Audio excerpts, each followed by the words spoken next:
Hi, I'm Anne. Welcome back to my channel. Today I'm going to be wrapping up all the books that I read for the Around the World in 80 Days Readathon that I was hosting the past couple months. So first of all, I'm sorry that I have not posted a video for almost 2 weeks now. It's been a combination of things, from not really feeling inspired to record a video to just not having that much time. I have a lot of videos to catch up on, so today I will be wrapping up all the books that I read specifically for the Around the World in 80 Days Readathon, and then either tomorrow or the day after I will be posting another video of my wrap up of March. If you didn't know, before we get into the wrap up, this readathon was hosted by myself, Holly from Lovely Day with Holly, and Miriam from Miriam Elizabeth Reads, and I will link both their initial videos or maybe their wrap-ups down in the description so you can find them. It was a very fun readathon, but the whole point of the readathon, and I'll put up this graph to show you exactly what we were reading. Actually, here, I'll put it on this side so I'm closer to the microphone because the microphone is right here.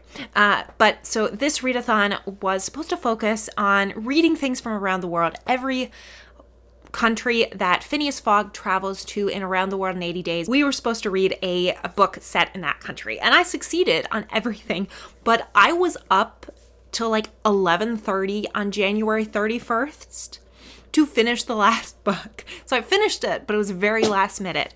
And I'll get to why later on in the video. So I'm going to talk about all the books that I have already talked about in previous videos, just briefly go over them.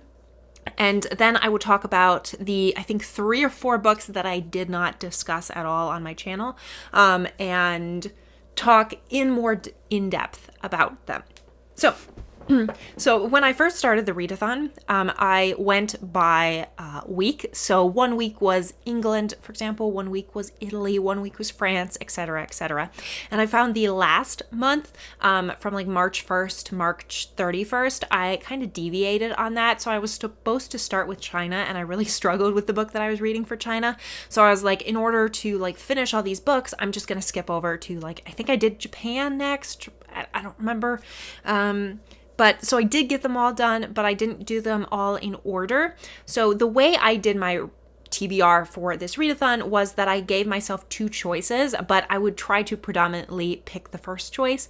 And then if I couldn't do that for some reason, I would pick the second choice. And if possible, I would read both too. And for some of these, I did end up reading both of them, but for most of them, I did just do the first one, and for one of them, I ended up only doing the second one. So the first country we went to was England, and for that, I did succeed in reading both of my books. I read Ivanhoe by Sir Walter Scott, which is a medieval adventure. I really enjoyed it. I read The History of England by W.E. Lunt, and those were the 2 books that I read for England. I enjoyed it. It was the beginning of the readathon, so I was super in the mode because I'm a mood reader, and because I picked out these books when I was in the mood, I got through them.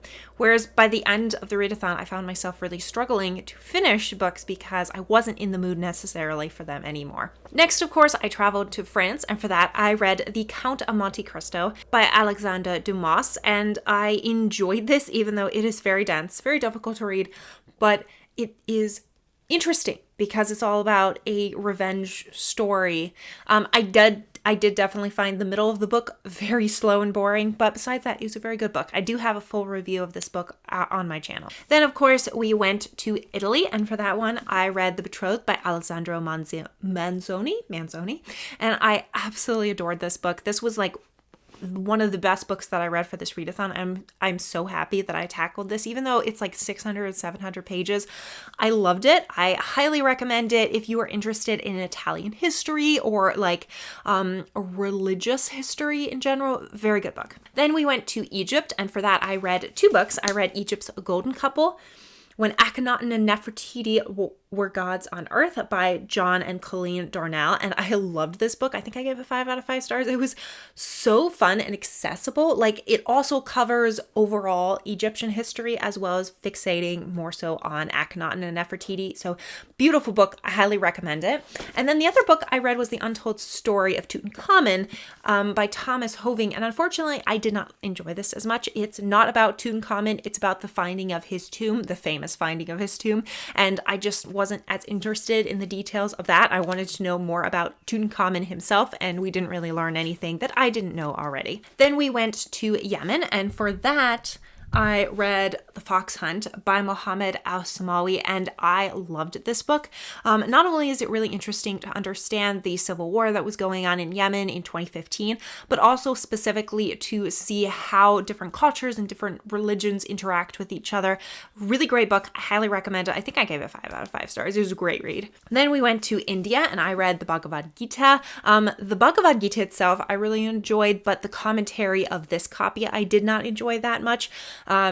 But I found it very interesting. It's a religious Hindu text. Then we went to Singapore, and for that I finished both of the books that I had on my TBR. The first one was Auntie Lee's Delights by Ovidia Yu, and it was a cozy mystery. I had mixed feelings about some of the characters and how they were presented. They were very stereotyped, but for the most part, it was a fun mystery, especially considering I read a lot of dense books for this readathon. And the second book that I read was The Singapore Sapphire by A.M. Stewart. And this one I would definitely be continuing on in the series. It's interesting because it's not as historically based as I thought it would be. For example, Stewart says that basically they created the police system in Singapore from fiction. It didn't really exist in the same way. But I really enjoyed it. All right, and then the book that gave me issues, which was the Chinese book, and that was Pavilion of Women by Pearl S. Buck. This is the third book I've read by Pearl S. Buck, and she's an author that I simply adore. She lived in China during the early 20th century, and she has very nuanced understanding of changing times in China. And so this one follows a Madame Wu who's in charge of this household. She is turning 40 at the beginning of this book. She has, I think, 4 sons, and it's about the changing times. It's set right before Japan's invasion of China. So you have more of the traditional side matchmaking, women having bound feet, all those things. And then you have more of the modern world with foreigners coming in. There's a foreign priest that is one of the main characters, Father Andre. And I will say, I really loved the aspect of showing this world. But Madame Wu has a spiritual awakening that was quite bizarre. It almost felt cult-like, and I don't know, it vexed me wrong. It's one thing to have a conversion story, where you go from one religion to be in another. That's totally different. I'm talking specifically about a spiritual reawakening with no substance or rationality behind it. It just didn't really make sense to me, and it really lowered my enjoyment of this book. I think I ended up giving it 3 out of 5 stars, and it's the first book by Pearl S. Buck that I didn't love. But that is my Chinese book, and at least I finished it. All right, the next book I read was for Japan, and for that I read The Rising Sun, The Decline and Fall of the Japanese Empire from 1936 to 1945 by John Tulland. Unfortunately, I discovered that this book is actually volume 1. I didn't realize that both when I bought it and when I was reading it. It only took me a while until near the end where I was like, wait, this stops before the end of the war. So I was a little bit disappointed because I wanted to see the end of the war. But this book was well written. I didn't always enjoy that it took narrative liberties, having people from history say things that they may or may not have actually said, and just creating it. Creative nonfiction. I'm not a huge fan of creative nonfiction. So it was an interesting book. And then we go to America, and for that I was going to read The Deerslayer by James Fenimore Cooper. However, I had a week left of the month, and I knew I couldn't finish it and finish Pavilion of Women. So I decided to go with my second choice, which was The Sound of the Fury by William Faulkner. And I did not like this book. So it follows a family right prior to the Great Depression. Well, it jumps around a little bit, but the majority of the story takes place just prior to the Great Depression in America. In the South, I can't remember what state it is set in, but it is the Deep South. So you have an interesting dynamic between the African Americans, the Blacks, characters and how they are treated. This is post-slavery, obviously, but it is still during the Jim Crow type laws. There's a lot of like segregation stuff. In a sense, like the Black characters are very much still like servants and considered lower than whites. So you have that interesting dynamic. But for the story itself, it follows this family, and each chapter is told from the perspective of the three different sons. So the first chapter starts off with one of the sons, Benji, who was actually my favorite character, and he seems to have some sort of learning disability. He is, as far as I can tell, mostly nonverbal. It doesn't really like, a lot of this book is very like hinted and nothing's actually said outright, so you have no idea what's going on, but he seems to be very far on the spectrum and not really able to take care of himself, eat food properly. He's almost like got maybe the understanding of like a 3 or 4 year old, but his is the first chapter, and then you have the second chapter being Quentin, and he's I think they refer to him as like suicidal, but he's kind of like very serious, not really happy. And then the last brother, Jason, is slightly abusive, but he's kind of the one that takes care of the family. And then you have Caddy, their sister, and all of them have stuff happen. And I just found this book incredibly boring, but also frustrating, because I feel like a lot of stuff were like hinted at and I was like, is this what's going on? And then it was never explained. So I honestly don't know what I read. That's the short answer. So, and then we went on to Ireland. And for that one, I decided to just finish off the month with like a nice cozy mystery. I think this was my second choice for the TBR, and that was Murder in an Irish Village by Charlene O'Connor. And I loved this mystery. It follows this like young woman she's like 21, 22. Siobhan, I think is how her name is pronounced. I'll actually spell it out here because it's Irish and it looks weird, but I think it's pronounced Siobhan.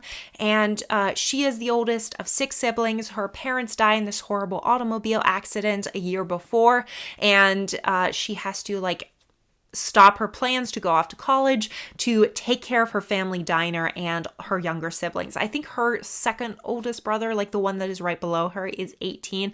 The brother of the drunk driver that hit her parents basically comes back into town. He's like, my brother is innocent and I'm going to prove it. And he ends up being murdered and his body is dumped in their diner. And everyone, of course, Siobhan has to solve the case. So I love the dynamic between the 6 siblings because it's very rare in books that I see very large families, and I really enjoy it. And so I enjoyed that aspect. And then I enjoyed the mystery. It was nice, cozy, fun. I will be hopefully continuing on in this series eventually. So those were all the books that I read for the countries, but of course, I also read Around the World in 80 Days, and I loved it. It was a great reread. I think I mentioned this in my last semi-wrap-up for this readathon, that I read this on audiobook this time, and I've only read it. I think I've read it 2 or 3 times before that. This was my 3rd time, I think, and I really enjoyed reading it on audiobook as opposed to in physical format. So those are all the books that I read for this readathon. I really enjoyed this readathon. It was a fun readathon, but I will say, I think personally for me, I prefer readathons that are shorter, whether they are a week or a month. I think a month is like the perfect amount for me in a readathon because I can stay motivated. I can pick out the books at the beginning of the month and stay motivated to read them throughout the month. But if I pick out books like 2 or 3 months before, I find myself getting unmotivated to read them by the end of those 2 or 3 months. But overall, I really enjoyed this readathon. You'll have to know how you did on this readathon. I mean, technically, if you read Around the World in 80 Days, that technically counts for every prompt and you have completed the challenge. So I guess if you only read 1 book, that was the book to read because you would have completed the challenge. But let me know if you participated and how your reading went. Have you read any of these books? Do you share my opinions? Differ in my opinions? Let me know your thoughts down in the comments. Thank you so much for watching. If you like this video, subscribe, and I will see you all in the next one. Have a great day. Bye.